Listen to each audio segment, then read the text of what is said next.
আসসালামু আলাইকুম রহমতুল্লাহ। আপনারা অনেকেই কমেন্ট করেন যে ভাই আপনি কী করেন।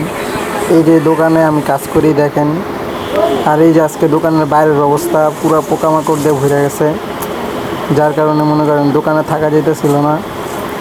এখন একটু দোকানের সামনে যেতেছি, দেখতেছি মামা কী করে। মামা কাজ করতেছিল, তখন আমি একটু সিসিটিভির সামনে গেছিলাম, দেখেন কী পরিমাণ পোকামাকড়।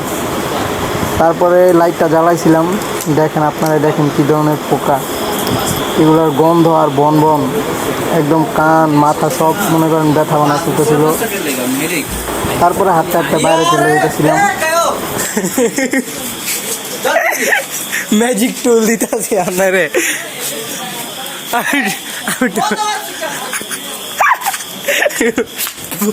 মোর ভিতরে ঢুকাই দাও। ওরে বাপ রে বাপ, বাইরেটা দাঁড়িয়ে তো রোমের ভিতরে ঢুকবো।